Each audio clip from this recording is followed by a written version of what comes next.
Level up your LA Kings experience with the new Vivid Seats Elite Seats. All the on-ice Kings action with even more exclusive access. Enjoy great seats to the game along with premier dining inside the Lexus Club with all-you-can-eat food and non-alcoholic beverages. Plus, get a free Team LA Kings item and parking with your purchase. Score your Vivid Seats Elite Seats tickets today and earn rewards on each purchase from the only ticket company that rewards you for buying. Experience it live with Vivid Seats, the official partner of the LA Kings. You're listening to an LA Kings podcast. For more episodes of this and every other Kings program, visit lakings.com/podcast. On Saints, they force a turnover out their own line. Springing forward, Reeder on a breakaway to the right circle. The snap, he scores! Jay Reeder. You're listening to All the Kings Men, the official podcast of the LA Kings. Pestered from behind by Reeder. Puck is free. Moberg behind the defense. He's got a 2-on-1 with Reeder. Moberg across. Reeder shoots. Scores! Game winner! Now, here's your host, Jesse Cohen. Welcome back, Kings fans. I am Jesse Cohen. This is All the Kings Men. We're continuing our series of acquisition evaluations, and this is our final episode covering the draft, but we'll have a few more to wrap up the unrestricted free agent signings next week. Today we're talking about the Kings' 7th round pick in the 2024 NHL Entry Draft, selected 198th overall, forward Jay Reeder. Reeder played for the Dubuque Fighting Saints last season and reached the Clark Cup final in the USHL, where Dubuque was defeated by Kings prospect Hampton Slakinski and the Fargo Force. This episode you'll hear from Evan Dixon, head coach of the Dubuque Fighting Saints, director of amateur scouting for your LA Kings Mark Yannetti, and of course draft expert from Flow Hockey Chris Peters. In addition to talking about Reeder, Mark Yannetti also offered us a grade on this year's draft performance by the LA Kings and gave a little extra insight into the work that went into this year's selections. I've really enjoyed making these draft evaluation episodes. I hope you enjoyed them, and I hope you feel like you got some extra insight into not only the players, but also the inner workings of junior hockey leagues and the scouting department. That's enough from me. Let's get this episode started with the head coach of the Dubuque Fighting Saints, Evan Dixon. Joining me now, Evan Dixon, head coach of the Dubuque Fighting Saints. How are you doing today, Evan? Good, Jesse. How are you? I'm excellent, thank you. We appreciate you joining us. We're here today to talk about James Reeder, and my first question is a super easy one. I saw somewhere that he was listed as James, quote, J. Reeder. So Jay, is it James or Jay? We call him Jay. I think he prefers to go by Jay. So. All right, Jay it is. Then I will refer to him as Jay moving forward. He was the only Kings draft pick at the Sphere for the draft that wasn't in attendance, so we haven't had a chance to talk to him yet. So you're really the first impression we're getting of him. So the first easiest question is, what kind of game does he have on the ice? He's a very cerebral hockey player. I think his strength is his brain, and he uses that to his advantage to, create offense and be an effective player on the ice. Cerebral is a word that I have noticed creeping more and more into hockey conversations I have with people. And I know what I think cerebral hockey players means, but I've heard it applied to Joel Edmondson, Pierre-Luc Dubois, and even some goalies. So when you say he's a cerebral hockey player, like, does that mean his hockey IQ? Does that mean his spacing, his awareness of opponents? How does that manifest? Yeah, I think hockey IQ is probably the overarching theme, but for Jay specifically, he's got an ability to read the game at a high level. He's aware of where his teammates are and where his opponents are, and his spacing is very good. Like, he's got an ability to find open ice or know when to arrive in a particular space at the right time to, be an option offensively or on a breakout. So he's just got a good pulse on kind of a wide range of things going on the ice that allow him to be effective both with it and without the puck. He's not a large player. No. When you played, you're a little bit taller than he is, but do you find that being an under 6 foot forward yourself gives you an extra level of relatability? I mean, do you know how to use players like that as a coach better, or are players at this point so do they play themselves into the appropriate spot, I guess is the question. I think for Jay, like he's definitely, I would say, still developing as a player and a person physically. I think he's got some room to grow and fill out a little bit more.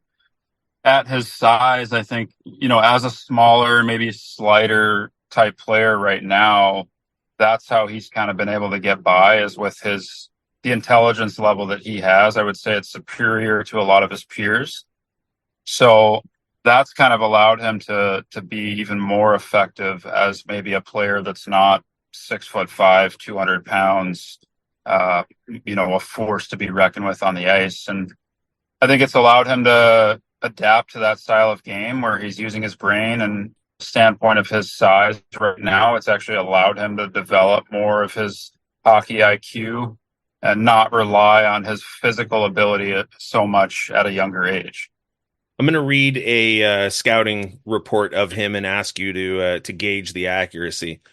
This is from Elite Prospects. Reader's high-paced dynamic winger who fearlessly drives the middle. The give and go is his play, shifting the defense before passing to create more space for his target. He fakes before cutting inside, cuts back, and uses the trailer, and if all else fails, his pace and motor allow him to outrace the defense. Does that sound like the player you're familiar with? Yeah, that's pretty accurate. He's definitely fearless. He's not afraid to go to hard areas of the ice, especially given his size. He's pretty versatile. Like, he is very effective at delaying and finding his options and manipulating the defense to create space. But I think without the puck is where he actually shines a lot too, and he ends up around the net or in a good space offensively, like at the right time. And he's not just like a pass first type player.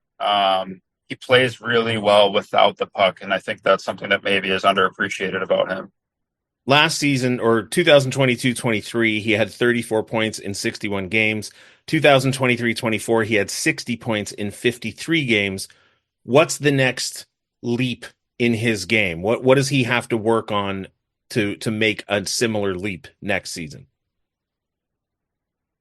Yeah, that's a good question. I think, like I touched on a little bit earlier, I think him developing a little more physically is going to help him, be prepared for that college, level. I think the size and the strength and the competitiveness is going to take a jump around him. So he needs to physically take that jump as well to prepare himself for that.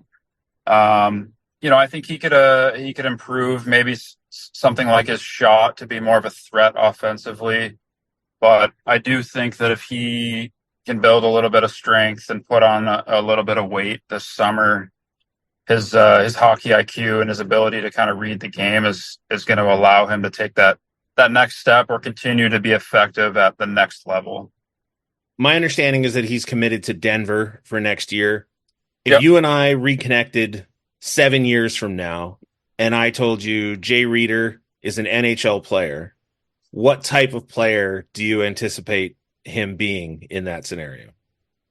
That's a good question. I think that he's going to continue to excel given a lot of things we've already touched on, his hockey sense and his ability to read the game. I think that, he's probably, if he is making it, which hopefully he does, he's probably playing in a, middle to top six type role, bring in some of that secondary offense. I think he's a really good penalty killer. He takes really good angles. He's got a really good stick. So, maybe at the highest level, that's where he settles into a role potentially if he's not, on a power play. But I do think he's got the potential to be a power play type player. He's a guy that guys gravitate to in the room because he's got such a good pulse on everything. So, I'd like to think that he's going to be a leader and a guy that's leading both on and off the ice. In your room, do you like to designate the leadership group, or do you like to let the players, select the group on their own? We've done it both ways. This particular year, we let the players decide. We did a vote, and obviously he was voted as an assistant captain for us this season. So the players decided that this year. And what kind of leader is he? Is he more of a lead by example or more of a, rah, loud voice in the locker room? Say he's kind of somewhere in the middle. He's definitely a leader by example in the sense that he does things the right way, takes care of his body. He is a leader by example, but he's got such a good pulse on the game and the situation, and he knows when to step in and help a guy or say something to the group. And usually when he is speaking, he's spot on. Like, he's the guy when you stop something in practice, he knows exactly why it's being stopped. He knows who's out of position. He knows what the young guy's doing wrong. Like, he's got a very good pulse for everything that's happening on the ice. So I would kind of categorize him somewhere in the middle. So he's been very effective, especially as an assistant captain, in that supporting role, kind of being a bridge between the rest of the team and the leadership group. You more, and I'll let you get about the rest of your day. Yeah, Players today they have a lot, especially young players have a lot thrown at them: schoolwork, play, hockey, fans, media, etc. How does he juggle his responsibilities? Well, he won the Scholar Athlete of the Year award in the USHL, so he's an elite student. Obviously, you touched on his offensive production this year. He's an elite hockey player. He takes a lot of pride in both his game and his schoolwork. And on top of that, he treats his body really well. Like, he's at the rink hours after practice ends, foam rolling, doing the necessary things that he needs to do to make sure that he can be on the ice. But he's also a guy that's showing up to the rink early for, study hall, or we call it Saints school, making sure that he's getting his schoolwork done and, at a high level. So he's fully prepared, I think, for the college level in a sense, where he's going to have to juggle the academics, going to class, going to practice, doing the community stuff. Like, I think he's fully prepared and capable for juggling that kind of schedule and environment. And I think that that's going to continue to prepare him, hopefully, for his future. Now, I have to admit, I don't know what foam rolling is. It's basically, you can use whatever you want, like a lacrosse ball, or they have like these, basically it's like a PVC pipe with a styrofoam type thing on the outside of it. So it's got a little cushion, and it's kind of self-massage work, basically. Oh, like, all right. So yeah, taking care of, your muscles and making sure that Gotcha. you're working out any kinks and just keeping your body limber, ready for the next day after a long day of training. I use a tennis ball, so yeah, there you go. Low tech There's version. a ton of tools now. They got the massage guns and some of that stuff that does it for you. But nonetheless, he was a guy that really had some routines built in for taking care of his body, and I think that kind of goes into who he is as a person and a leader. Last question, and I imagine it'll probably have a good answer. How does he deal with adversity? He deals with it really well. He's not very he's a low maintenance player. He's got a good pulse on his game. He knows when he's playing well. He knows when he can be better. He's not a guy that really needed a lot of coaching. It was more like you check in with him, see what he's thinking, see how he's doing.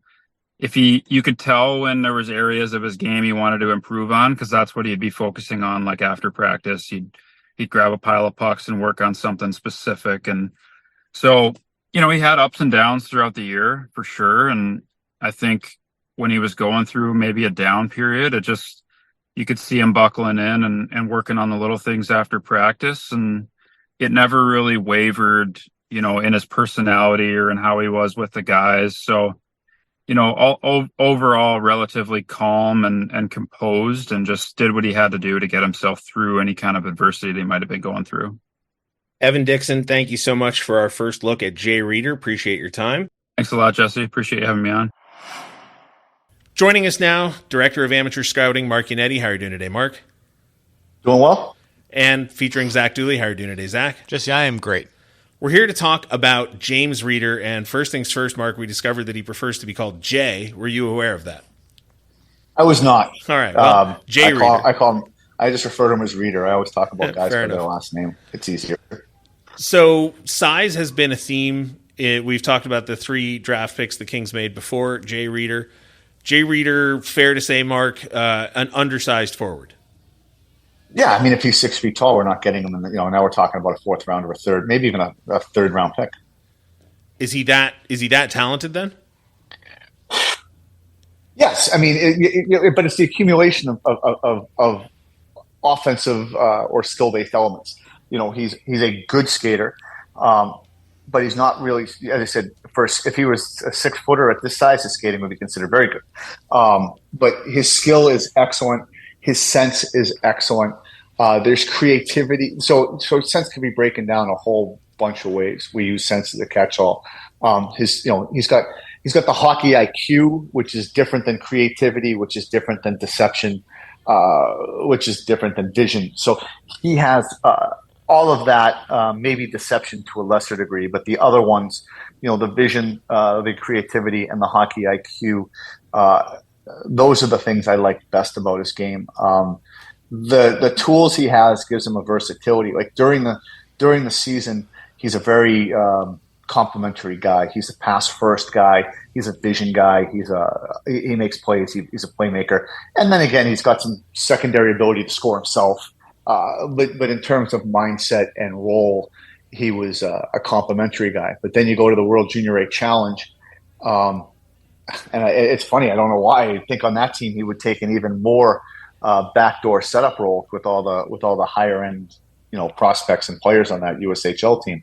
But on that line with, I think it was Conley and Swanson, he became the goal scorer. And he might have, as I said, I didn't stay for the whole tournament, but he was leading the tournament in goals when I left before the final 2 games. And I think he might have finished as the goal scoring leader or top 2 or 3 goal scorers. So it was funny that it was not funny. It was good. It was intriguing to see that when his role needed to change, he was able to become a shooter. You don't see a whole lot of passers become shooters and vice versa. Even though it was only a 5 or 6 game, it was only a 10-day tournament. It was good to see that. So yeah, I mean, his tools are excellent. And again, we talked a little bit earlier when we were talking about the Green Tree the other day and such. He has a defensive hockey IQ that shines through as well. That team was really well coached. Fargo ran away with it, but they were able to at least make it interesting in the finals for at least a little while. But he played a good defensive role despite his size as well, and that's due to the hockey IQ. There's not as much information about Reader as the other prospects, but I'll read what Corey Pronman wrote for The Athletic. Reader was an important part of a top USHL team in Dubuque and was very good at the World Junior A Challenge. Reader is a high-skill type who makes a lot of plays. What scouts like about him is that despite not being the tallest, he creates in the hard areas. He gives a good nightly effort and has shown he can penalty kill in junior too. Reader's issue comes down to his feet. He lacks Reader's issue comes down to his feet. He lacks NHL foot speed, which is suboptimal for his size. I want to skip the size issue and go back to the PK. We talked about Woolley. We talked about, it's easy for fans like me to see a guy who's huge and say, oh, he must be tough. It sounds like despite his size, James Reader is also tough. Yeah, I don't know that I use the word tough. Toughness could go, as I said, when people think about toughness, they think about Clifford or they think about Rempe. I like accountable. Okay. He's accountable. Like, he'll go to the hard areas. Again, it's one of the reasons we like him. It's one of the reasons we're a little nervous too. He won't be able to go to the hard areas if he doesn't get bigger and strong. His frame, he's going to have to fill out. Like, his frame's okay. There's a lot of smaller guys like Conley where you see the frame and it's a bowling ball and you're like, oh, okay, yeah, he's fine. With Reader, he's really undeveloped physically. He looks young when you look at him. So there's hope that there's growth left. That would be a big thing. If not, he's going to have to find a way to increase he's going to have to make his frame bigger. He's going to have to put on the most weight that his frame will handle and still allow him to be the player he is. So as I said, it's a good thing that he goes to those areas. But if he does that at the higher levels at this size, it could be problematic for him too. Going off of internet research here, but it says that Reeder is committed to Denver, but for 2 seasons from now. Jesse and I were just talking about this off the air. Are things like his frame, wanting to see growth, maybe a reasoning for a longer timeline for him? Like it makes more sense to play in the USHL another year and then go to college where the players are older, bigger, and heavier? Yeah, absolutely. It's like Nick Dowd. Nick Dowd's even his body was way less developed, but it's the same thing. There's no reason to jam. Denver doesn't need to jam him into the lineup. Denver's got a lot of guys. They have the luxury of. Carl's got the luxury of being an excellent coach and a great recruiter. Plus, kids just want to go there. So he's always got a good team. So he doesn't need Reeder to come in now. They can do. Denver's in the unique position, like North Dakota and a couple of the other places, BC, where they can do what's best for their program and for the kid, and not have to worry about it. So this kid getting another year under his belt before he go. I mean, there's 26-year-olds in college hockey. So the more time this kid has, and I said you've seen that, LaFerrier did it, Dowd did it. Alec Mark, a whole bunch of guys. They played extra years in the USHL. So I think it's a really good thing. 2 things that I want to touch on real quick. One, he was named to the World Junior Showcase Summer roster for Team USA. Mm-hmm. And second is he was an alternate captain for the Dubuque Fighting Saints. I had a chance to talk to the coach of the Dubuque Fighting Saints and, obviously couldn't say enough nice things about James Reeder. How much weight should we put into being named to that roster and wearing a letter for his USHL team? They're both important. Being named to the World Junior Team camp, as a 7th round pick that's rare. That's a big deal. It's a big deal for anything. It's a big deal if you draft a guy in the 1st round to get named to the World Junior. Just as I said, he's a consideration to make that team. Whether he's a top consideration or a lower consideration, he's there. And I said that's a testament to what type of player he is. And now you get into the assistant captain. It's also a testament to what type of kid he is. As a 7th round guy, no matter who you are, you have to have something character-wise special to make it. And I said they left other guys. The U.S. left guys taken in the. I haven't poured over the roster, but they left guys in the 2nd round of and 3rd round off that thing.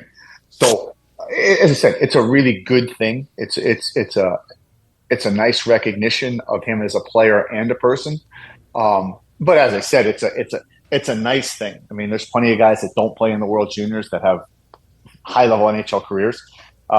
There's plenty of guys that don't play. It's just a nice thing, and it's a testament to him. It's recognizing more than just his abilities as a player for him to make that summer tryout thing.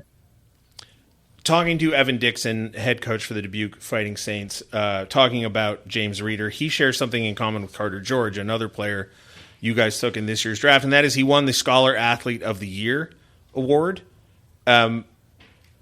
Is that just a nice cherry on top, or are you guys prioritizing players that demonstrate, scholastic aptitude or intelligence or whatever you want to call it?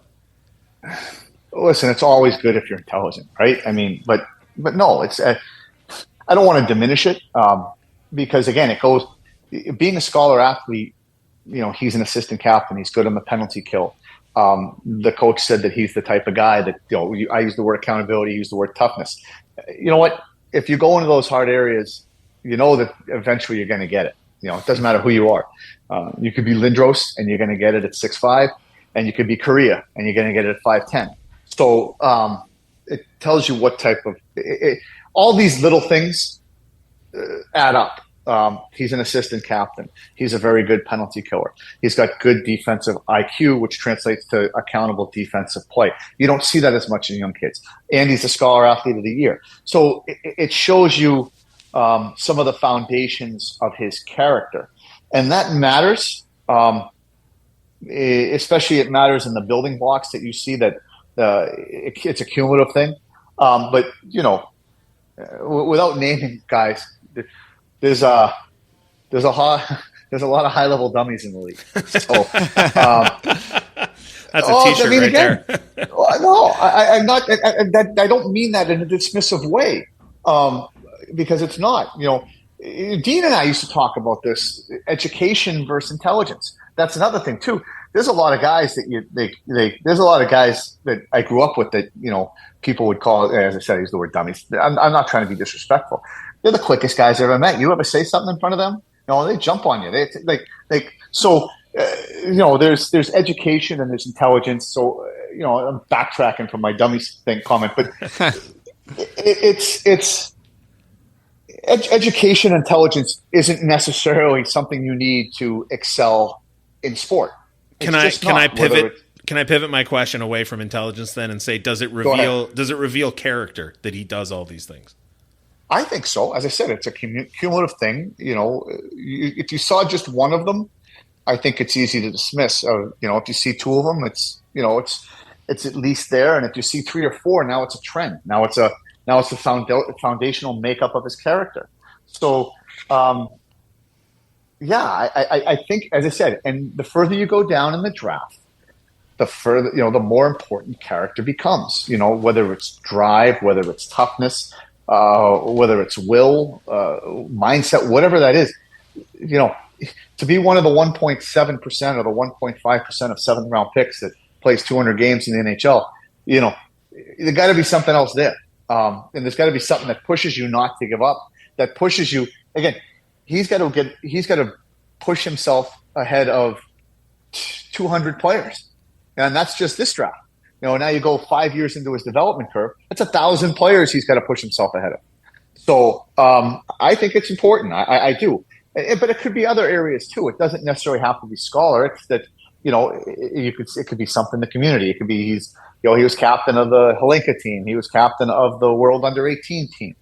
Things like that. But it certainly, as I said, it certainly matters, and I think it matters more the further down in the draft you go. All right, final question for you, Mark, and this is not about any specific player.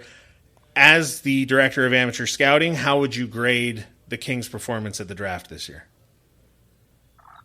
Oh, obviously, I'm biased. You know what? I'm not. I'm pretty realistic in terms of if you had asked me on a couple of the drafts, I would have told you we were C pluses. Sometimes due to circumstances, sometimes other things. Our draft performance. Our draft performance was an A.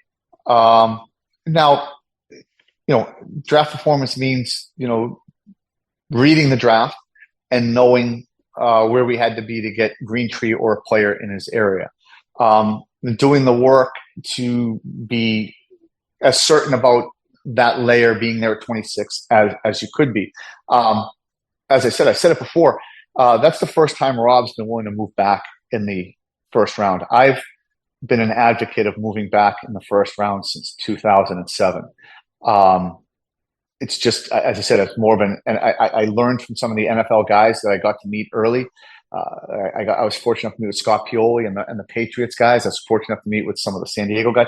That's a philosophy that a lot of NFL teams have, so it's been ingrained in me. So this is the first time Rob was receptive to it. If we got this wrong, it's never happening again. It's not, and that's fair. You know what I mean? Again, it's my job to build a trust level with Rob. It's on me. It's not on Rob's the boss. It's on me to build this up and get to a point where he would trust us and trust what we do. Again, the scouts were our scouts were unique. Our scouts, they were different, but our scouts would have picked 3 players to be there at 26, and one of them would have been Greentree. So that was a big deal. That was the amount of work that went into moving back, and doing it right. And not only doing it right in full, as I said, I don't like to say this publicly, but there's some good fortune in like based on what happened. It happened eerily similar to what we would have, what we thought. That's a little bit more. Greentree being there, or one of the guys from that tier being there, is less good fortune and much more planning and knowing the draft and the trends and stuff. Us telling Rob that we think it's going to go this way and having it go almost exactly that way, that's a little bit more good fortune. So, but in terms of performance, we wanted to pick up extra picks. Well, it's a good thing we picked up extra picks. We ended up only making 4 picks. The fourth goes out with the Genotia, which is a good thing. But if you're picking in the first and now you're not picking until the 5th and you only have 1 7th-round pick, well, Woolley's off the table. George is off the table. So you come out of the draft with Greentree, I won't say who, but not Woolley, and Reeder. So, as I said, picking up that 2nd-round pick gets George. It gets us who we thought was a high-level goalie. As I said, we don't draft for need, but it's certainly, you start looking at our goaltending depth right now, and it's starting to look, similar to the Jones, Quick, Bernier, in terms of depth, in terms of age distribution, all of that. Getting that extra 7th, we don't get Woolley without that extra 7th because maybe we do, maybe we don't. But now you're leaving it really to chance. I mean, now you got to wait another 30 picks, 32 picks to get there on Woolley. Having that extra 7th allowed us to move up. So in terms of performance, if you ask any staff after the draft, they think they performed well because the guys they drafted, they think their evaluations are good. I think our evaluations are good. Historically, they've been good, so I'm confident in saying that we had a good draft. But in terms of performance, our guys, our scouts nailed it. The analytics department helped, but the evaluations on guys like Woolley and Reeder. Teddy and Andy wanted Reeder, before the draft. They're realistic. They don't want Reeder. They don't want him in the 3rd round. They wanted us to draft him. There were multiple guys that wanted us to draft George. Multiple guys wanted us to draft Greentree. You don't get what you want, but as I said, in terms of, I think we evaluated the players well. I think we read the draft well. I think the moves we made were well thought out and executed well. And then the good fortune of having an extra 7th and picking up that 2nd, mitigate losing the 4th. As I said, you go 3 rounds without a pick. It's hard to have a successful draft, 2nd, 3rd, and 4th round with no pick. So as I said, I liked our draft. I liked our draft performance. I don't know that we could have done anything better. I mean, if we sit there at 21, I'm not saying we're drafting Greentree, but we might have. I'm not going to tell you what our list was, but we're drafting someone from the Greentree tier. I'm not afraid to say that from that layer. Now, it might very well have been Greentree. So if it is, you're getting the same player at 21 that you get at 26, plus you're getting a 2nd. So I liked it. I really liked our draft performance. Now, in 5 years, we'll know if our draft evaluations were good. So it's like everything else. Yeah, I mean, you could say, "Oh, we didn't think this guy'd be there." You can do those stupid cliches. "Oh, I can't believe this guy fell to us." Like, you can get all the scout speak you want. I thought we did really well in this draft. I thought the performance and the procedure and the preparation was really good. This was the first year it was all on display. In terms of this is the first year we could, maybe we could have done it in another year prior, but we couldn't have been as certain. But this was really well executed draft from everyone on the staff. Well, we love to hear that. We'd love to hear that for sure. Mark, thank you so much for joining us. Thanks for your insight. Thanks for your time. We really appreciate it. Sure, I love doing it. Thanks. Joining us today, NHL draft expert from Flow Hockey, Chris Peters. How are you doing today, Chris?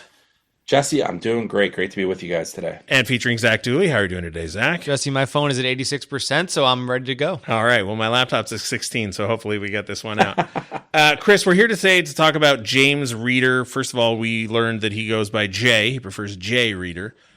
That's good to know. Yeah, he's a 7th round draft pick. There's far less information about him, no shock, than there is about, say, Liam Greentree or Carter George. But from your perspective, who is Jay Reeder as a player and a prospect?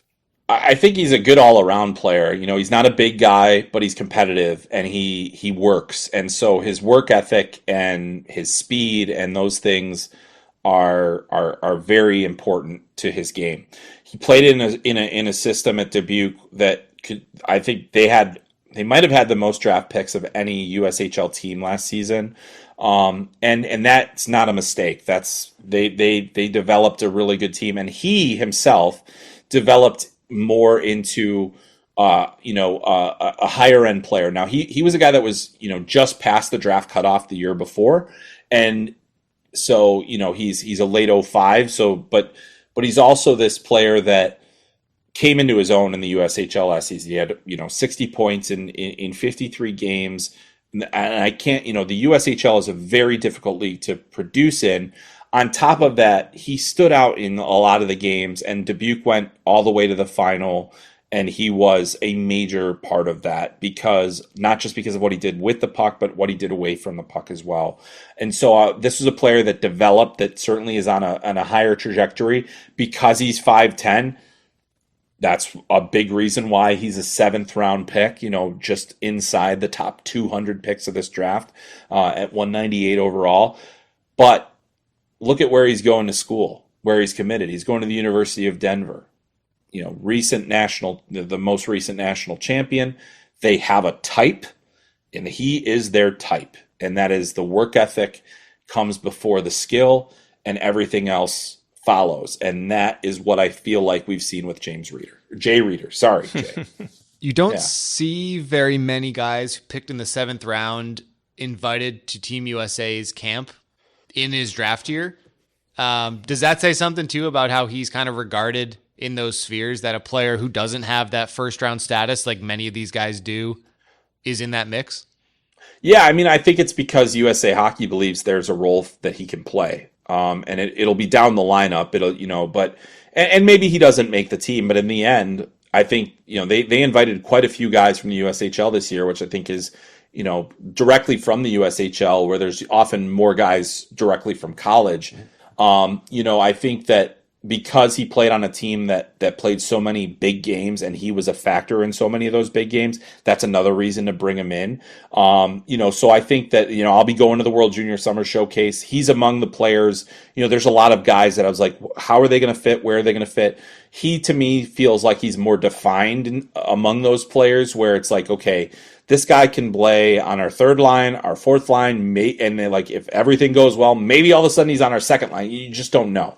But he has that versatility, and that is a huge, huge part of that. It also probably doesn't hurt that his future college coach is the head coach of Team USA. So there's a familiarity there as well. So that helps. But it doesn't mean that he's there because of that, because there are a number of other 7th round draft picks. And I think it's just because they played in those high leverage situations and proved themselves. And, there are a lot of Dubuque Fighting Saints in camp because of that, because they didn't win the Clark Cup, but they got pretty close. And I think they maximized whatever they were able to from their talent this year. They might have, if not for LA Kings prospect Hanson Slukinski in the Fargo That's Force. Exactly, who will also be at camp, and I'm pretty certain will be on the roster. The history of hockey is littered with guys, whether it's, Ivy Leaguers who decided to become goons, or, undersized junior stars who decided to become pests or fighters. Guys get to the NHL and they realize, oh, I have to change something about my game to find a home in this profession. James Reeder's a smart kid. He won a Scholastic Award, he and Carter George both. Does he have the ability, in your mind, if he got to, an AHL camp or an LA Kings training camp or whatever, and realized, oh, I'm not going to be playing the same role that I do on the USA World Junior Showcase or Summer Showcase team, everything I've read says that he has the ability to drive the net, to be a pest, to play physically, despite his size. I think, yeah, exactly. That versatility is what makes him a factor. That's what makes him a reason to draft. Like, you can't be his size and not do that if you're not going to be a superstar producer. And so, that's the thing, is that he will find a way to impact the game, and that is a hugely valuable trait. He's the kind of player, like he was a guy that I was like, I'm not 100% sure he's going to get drafted, but I'm 100% sure if he doesn't, he's going to be a college free agent and somebody's going to get him, and there's going to be a competition for him. And so that, and we see that in the 6th and 7th rounds. We see a lot of guys that are like, that's the profile of that player. It's usually a little bit undersized, but it's the work ethic is there. There's a motor to the player. There's a speed level. There are NHL capabilities within that player that might not be, the high end skill variety. And I think that Reeder has enough skill, to find his way. So, I like the pick a lot, and I think I like the player. I know I like the player a lot. And I'm excited to see kind of how he thrives or how he looks in that setting of the World Junior Summer Showcase, where it's like, hey, I've got to stand out. I've got to find a way to stand out. I'm going to do whatever I can with my speed, with my physicality, with, whatever weight I do have at this point in my young career, to make an impact on the game. That's a valuable trait. 6th and 7th rounds are particularly interesting. Zach, help me remember the name of the prospect. There was a prospect the Kings drafted a year or two ago that was going to go to Calgary's camp. Caleb Lawrence. Thank you. It's Caleb Lawrence. He had committed to, was it Calgary or Columbus? I don't even remember. I think it was Calgary. Committed to going to Calgary's camp. Kings had wanted to invite him to their camp. Only way to ensure that he would come to the Kings camp was to draft him. So they drafted him. And James Reeder, I think when we were talking to Mark Yannetti, there were scouts in the department who were very specifically saying, we want James Reeder. Like, we are going to draft James Reeder. We're going home with James Reeder. So it's this weird realm where, like you said, even if he hadn't been drafted, you were convinced that somebody would target him and go get him. Yeah, exactly. I think he's just because he's that kind of player that will endear himself to you the second you watch him. Like, he's like, you know exactly what he is right when you see him. And I think that's such a cool thing for a player to be able to do at that age too. I mean, like, he had a significant bump in points year over year on top of that. So he's got a track record. That's the other thing that you see. You're like, okay, well, yeah, he was pretty good as a rookie, but wow, he really popped this year, and he also, one thing I didn't mention that I should have, that I think was very important in his becoming a draft prospect, was he was the top scorer for Team USA at the World Junior Summer Showcase, or tied for the top scorer at the World Junior A Challenge. Sorry, I'm getting I'm too many events, all my junior events. But he had 8 goals and 10 points in 6 games, and that, and the competition level there, like, sometimes I think that the like a USHL regular season game might be even more challenging than those, but at the same time, he's done that. And so, like, every time he's been put in situations that are elevated, whether it's the USHL playoffs, whether it's the World Junior A Challenge, he rose to that level with his competitiveness, with his drive. Like, this is a kid you're never going to have to worry about working hard enough or doing the things away from the puck that he needs to do. And I think that'll only get better as he progresses, especially in college when the games are more difficult. And so I'm excited to see how he makes that transition. And I think we're going to see evidence of that at the summer showcase. But we see it every year. If you can find a way to prove that there's a role that you can play, you've got a chance to make it. This might be an unfair comparison to throw in your lap, but the 2 names that I think came up the most when discussing Reeder were Lizotte and Conmey. Yeah. Does that track from your perspective? That tracks. Yeah. Yeah. And I mean, and like, that's the thing is, like, when you are a team like the Kings are, and you say, we kind of have a profile that we like. We have a profile that we think is going to produce NHL players. We have a profile that, that we can stick to that works. And like, Lizotte is such a great example of that, because those players also require an awful lot of patience. You got to let them go, figure things out. They're probably going to stumble right when they get into college, but then you give them that little extra time, and boom, they're a top player on their team. Because that's what they'll ultimately have to be in order to, to make it to the NHL. Even if they're going to play a lower lineup role, most guys that make it to the NHL are going to be, guys that played top six and top roles at good levels of hockey. And, Reeder has done that in the USHL. It's going to take him a little bit to do that at a school that has the depth that Denver does. But that's, ultimately where we're going to find out more about him. But yeah, and I think that having that structure and the idea of what kinds of players you like, especially in the 7th round, that's when you can make more impactful picks if you have an identity that you're trying to draft to. And I think that works. And he certainly, to me, fits that.